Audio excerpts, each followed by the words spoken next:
状況が不透明なイラン情勢。アメリカはイランとどう向き合うべきなのか。2021年から2024年までアメリカ国防総省で副次官補を務めていたキャロライン・バクスター氏に話を聞いた。Is the war in Iran heading toward peace or escalation? Is a bit of an unprecedented move for the United States. And because of that level of unprecedentedness, it's hard to gauge progress towards either a peaceful conclusion or backsliding towards escalation. And I think there's a couple reasons. The first reason is it's not particularly clear what the strategic goals of the United States were going into the war, which makes it hard to measure progress towards the achievement of some sort of plan or some sort of goal that the administration might have had. The easiest metric that we have, candidly, is the pain for the global economy, both for the United States and its allies and partners, as well as for the country of Iran itself. And when you're measuring progress by pain point, it clouds your judgment as to whether or not escalation or peace is likely. What it does is foreground the problems that the war itself is causing. Certainly, I think Iran holds a pretty significant bargaining chip in terms of the Strait of Hormuz. And now what the United States has been trying to achieve with the blockade, some could say will lead to additional escalation, given how it will inflict pain on Iran. I think those that are of the more hawkish mindset would argue that the blockade is a tool to force a peaceful conclusion. I'm not sure whether we know one way or the other yet. You told us this war was an unprecedented move, but during your time in Department of Defense, was there a discussion or was there a plan to go on war against Iran during your time? I can say that the United States, certainly the Department of Defense, is a world-class planning organization at its heart, which means that it spends an enormous amount of time planning for a variety of contingencies on the spectrum of likelihood. I would also say that prior administrations, and I think this is what I meant by unprecedented, prior administrations, when they had decided to use military force, would lean on the rule of law in the United States and bring that decision to Congress, which has the power to authorize military force. And the administration, in this case, the Trump administration, did not do that. So whether or not there had been plans for an operation in Iran or an operation anywhere, prior administrations, it's noteworthy that the Bush administration did this exact thing, brought its case to the American people via their elected representatives in Congress and debated for months and months and months about Afghanistan first and then Iraq. That is a tricky comparison to make, but the one thing that certainly I think should stand out for everyone is that the Trump administration did not notify the United States Congress, which it is congressionally authorized to do. And so in that way, I think that certainly sets it apart. But is it fair to say that the prior administrations has made a decision not to go to war against Iran? I think it is fair to say that the prior administrations foregrounded diplomatic and economic toolcraft as opposed to leaning only on the military tool at its disposal. I'm sure you and your viewers are very well aware of the enormous amount of money that the Department of Defense receives every year in U.S. appropriations, which, when you give a single bit of statecraft that much support, tends to make you believe that it is a tool for every contingency. It is the Swiss Army knife of statecraft. And that is just not true. That is not the appropriate use of force, and that is certainly not the way that military force should be employed. So prior administrations, when it came to Iran, starting certainly during the Cold War, the Clinton administration, notably the Obama administration that negotiated the treaty that the Trump administration backed away from. The Department of Defense is always ready to do the will of the nation and keep the nation secure. However, the decisions being made prior to had decided that diplomacy and economic statecraft were much more effective. And considering what we have seen in the area of operations in Iran since February 28th, I think there's something to that argument. So when calculating the benefit from the diplomacy against the military operation, did the issue of Strait of Hormuz play a major role in making that decision?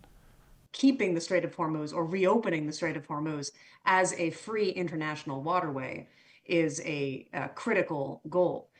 But I think it is noteworthy that we have backed into that problem as opposed to that being the clear and present danger that we were trying to solve.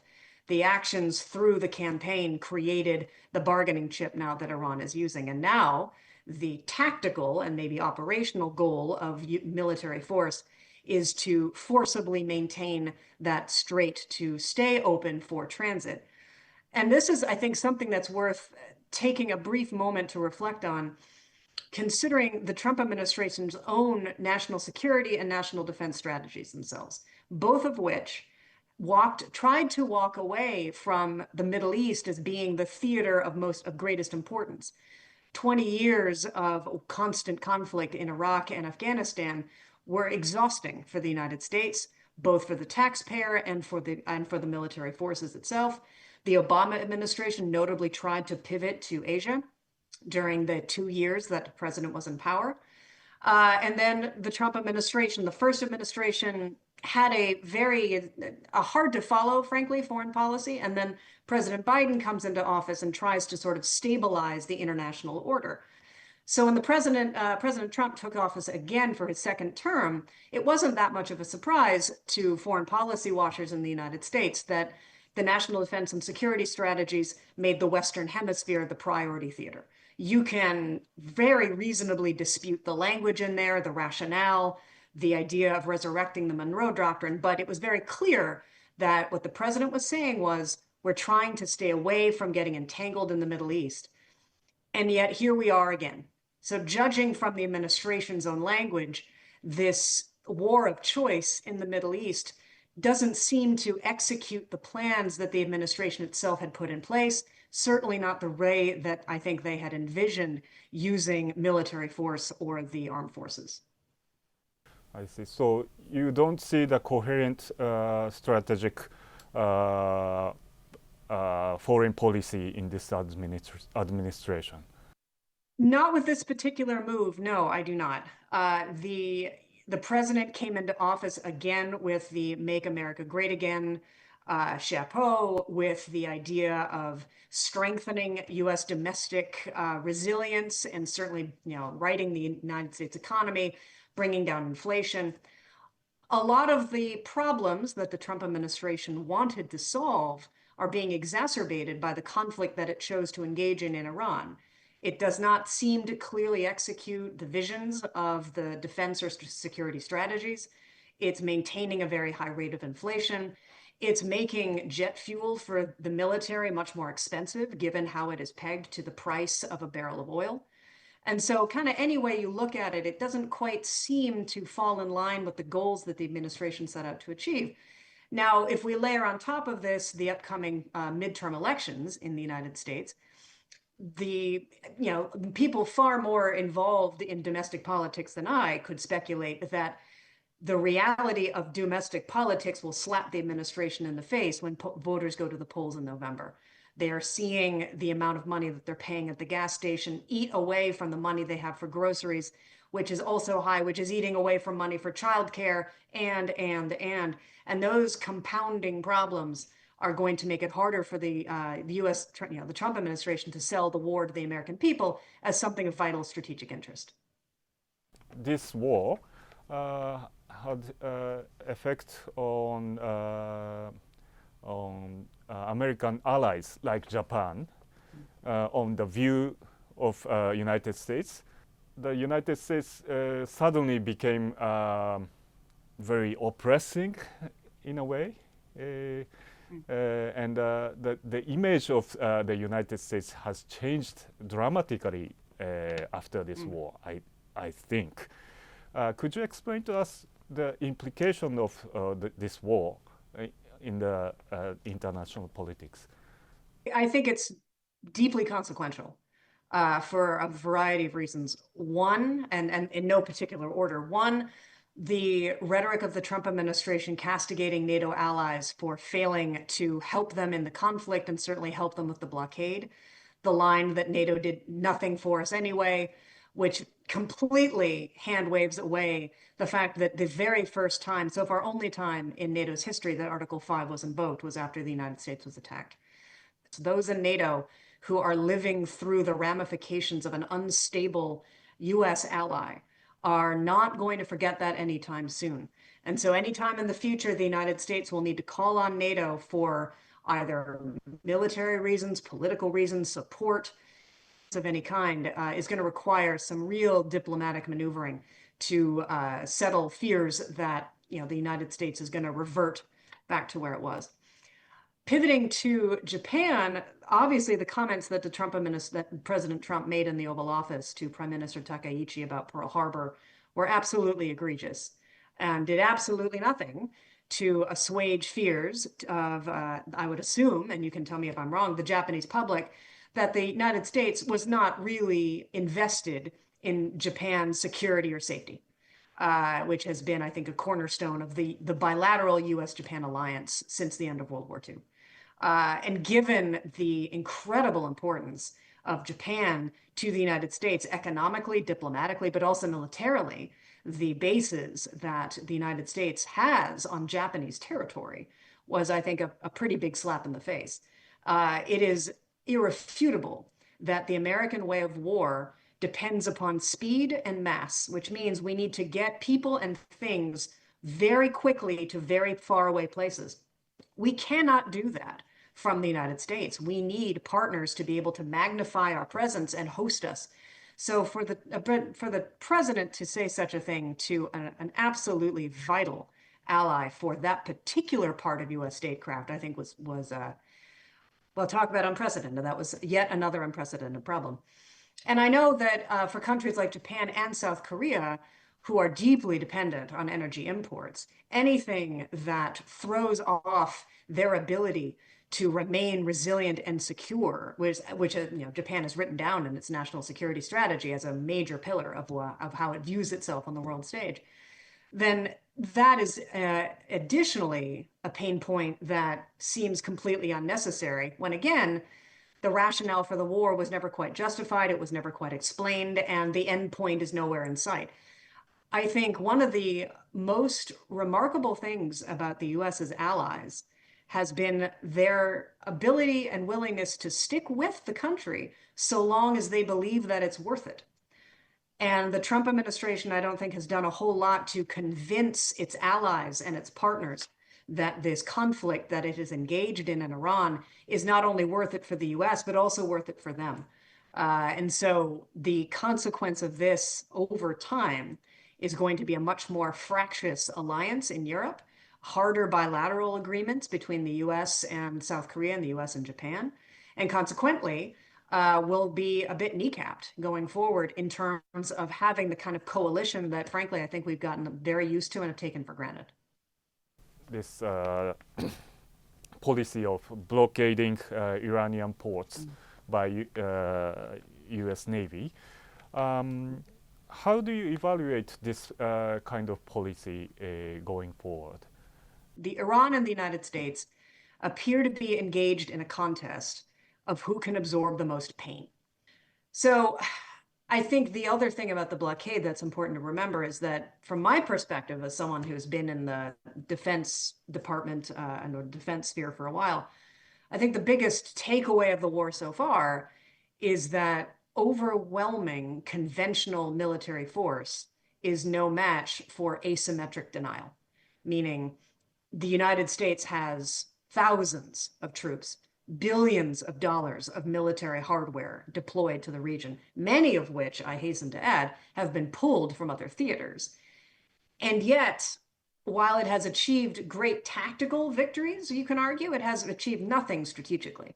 And so when Iran has that bargaining chip of the Strait of Hormuz on its side, the blockade, for me, raises significant fears of a long, drawn-out conflict, or sort of almost a frozen conflict, where we are locked in place, maintaining or trying to maintain a blockade of a waterway that we shouldn't have to do at all. And if you think about the concept of military readiness, one of the keystones of that idea is that you need to be able to achieve maximum flexibility over time.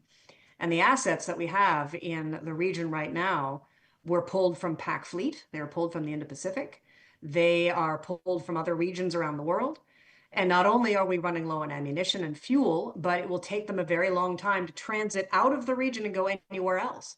So one hopes that there isn't anything that we need the USS Abraham Lincoln for, because 2 out of our 4 available carriers are now locked in this blockade, which is a choice. So the United States is trying to inflict as much pain to Iranian government to break through this situation. I think it's just a game of brinksmanship.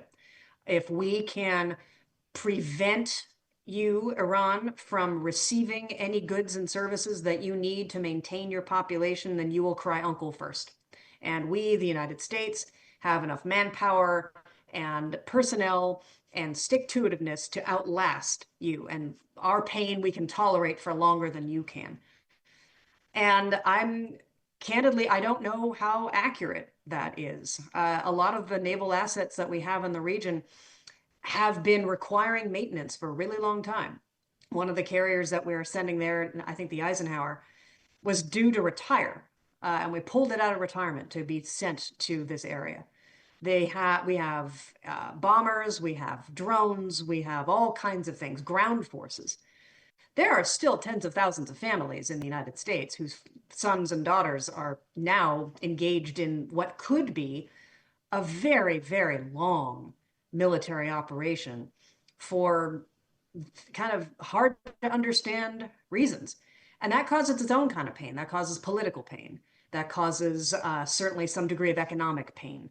And I don't know whether the Trump administration is right to be so bullish about the Americans' tolerance. To open the Strait of Hormuz by force, by military force, do you think United States military has the capability to open the Strait of Hormuz? I think they probably have the capability to open it, but to hold it is a different matter, because it would require a lengthy commitment to be in place. Also, not for nothing, but prior to this, Iran had laid a number of mines on the seabed and in the water. And the ships that the United States is sending to find them are not mine hunters. They're DDGs. They're built for high-end conflict. They're not built to hunt mines. And so say the United States, hypothetically, just to do the math, the United States needs 12 major ships of various capabilities to force the Strait of Hormuz to open and to keep it. What's to say that, how many of them can they lose while still keeping the strait open? If they lose one, where can they find the replacement? We don't have a whole lot of excess capacity in the Navy. This has been a sore spot for the U.S. Navy for a very long time. The Navy is, fun fact, the only service to be written into the United States Constitution. And because of that, the Navy has really, it feels like it should have pride of place in the U.S. defense budgets. And oftentimes, because they are such capable ships, maintenance and repair and all that gets pushed down the line. So a lot of these assets are hurting right now, and there aren't a lot that we can send if they get sunk. And I'll also say that if we do lose a major naval asset in this conflict, it will be an enormous psychological shock to the United States. We have not had a major naval loss in a very, very long time. And I think we should not underestimate what that would do to the psyche of the American people. And talk about long-term consequences. If that were to happen, I think that would force a real renegotiation of the role of military power in U.S. foreign policy. トランプ大統領はこれまで自身の SNS でイランを罵ってきたが、バクスター氏はその中でも特に一つの文明全体が死に絶えようとしているとの発言に苦言を呈した。The ending a civilization comment, however, was a completely different ballgame. That was reprehensible, and I also think completely indefensible. That it connoted some of the darkest times in world history in one casually drafted social media post, which really lent a very strange emotional resonance to reading that. That is not the kind of thing that you would expect any leader of any country to put on social media, and yet here we are. And I think it was very telling that the president's own party came out quite strongly, and some really exceptionally strongly, calling that for the president to apologize, to delete the post, that was just beyond the pale. The problem with rhetoric like this is that it injects a lot of disillusionment into whether or not the president of the United States, the commander-in-chief, believes what he's saying. And if there is a doubt about sincerity, whether or not he meant what he wrote on social media, would it have meant more if he'd done a proper diplomatic communique, if he'd had a press conference? There are a million ways that the president can communicate with the national and the international public. Injecting that kind of doubt makes it very, very, very hard for anyone, ally, adversary alike, to know how to respond, to know whether to take it seriously, which then injects enough friction into any kind of response that it buys, time for fear. And in this really tense geopolitical moment, anything that injects more fear and more distrust into the ecosystem is something that really needs to be avoided.